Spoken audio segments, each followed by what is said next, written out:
everybody, back again, and today we are going to be testing out this wild sword. We finished it up on a couple of live streams. You'll notice that the videos for the live streams where I was doing this were back in February, and this is coming out in mid-June, I think.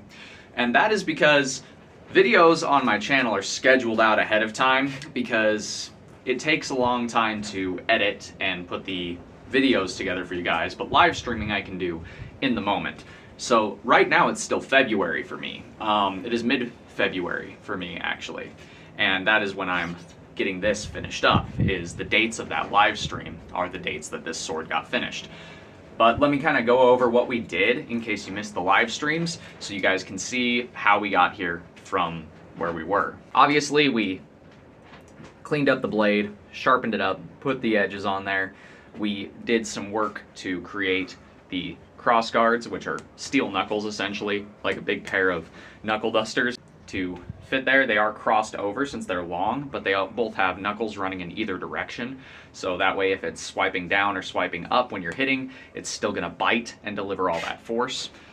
We've got a coffin style, Coke bottle style handle. If I hold it like this, you can see it resembles a Coke bottle somewhat in that shape, which gives it a really nice grip because this sword is 3 pounds and 12 ounces. This is a hefty short sword. It is roughly 20 inches long. So for a 3 pound, 12 ounce sword that's 20 inches, this is a beast of a sword. The reason I made it so heavy is because in my mind, the Spartans, with the reputation of being these big, strong, muscly dudes that like to get up close and personal, I feel like they would have wanted something that's capable of being durable and chopping rather than being a thin, slashy, slicey dexterity weapon, let's say. This is something that would be a limb taker for sure. And it is more of an axe than a sword, if that makes sense in terms of the profile. If you look at it, it gets rather thick up through that blade, especially right through here. There's a very thick section right up through this body that allows it to be very, very cleavery.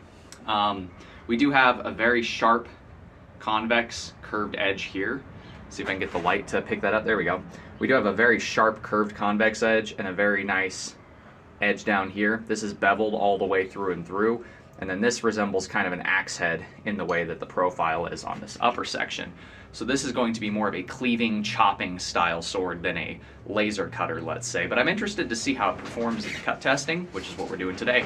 So without further ado, let's go ahead and chop some bottles. We'll start off like we always do with just the standard single bottle. Blew through it without a problem. Now let's go tic-tac-toe, do 3 in a row. Beautiful. Now we're in one of them situations we've been in before where the sword is shorter than the 10 bottles. So I'm very interested to see if I can actually get through all 10 of these. Just the mass, I feel like, is going to slow it down a lot. And I don't know if I have enough blade length in order to pull all the way through, but that's what we're here to find out, isn't it? We made it through 6 out of 10.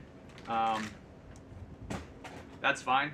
I figured with a sword this heavy and this massive, it wasn't going to be like a laser and just fly through like the lighter blades that I make that are thinner. This is a heavy, thick boy. So getting the velocity needed to go through 10 bottles is just not quite there with something like this. This is more of a cleaving style sword. And cleaving swords are more designed for these kinds of targets. Bigger, thicker targets. Now that we know that it works, let's go ahead and get you guys the slow-mo shots.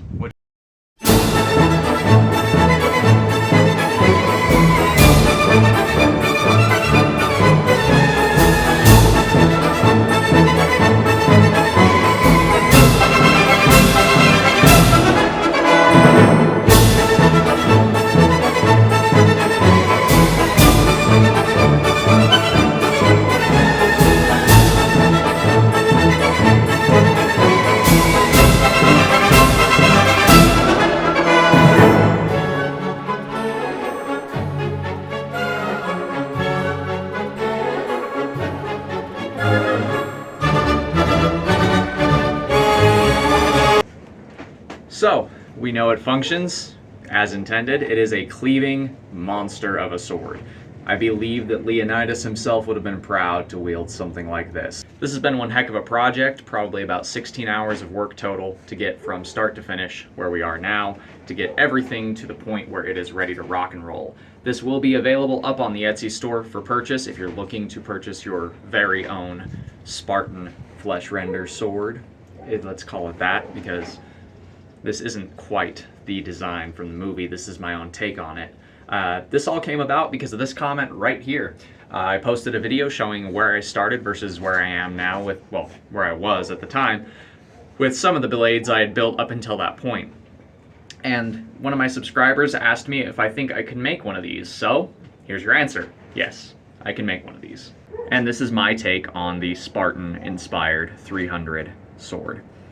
It has been quite a fun project, but it is time to wrap this guy up and throw him up on the shop for somebody else to enjoy. So thanks for your comment. Thanks for inspiring me to create this wild creature. And that does it for today's video. If you guys like what you've seen, do me a favor, do that thing right there. And until next time, God bless and stay sharp out there. If you're looking for a custom sword, knife, polearm, whatever, check out the Etsy store. Link will be at the end of the video. And I'll see you in the next one.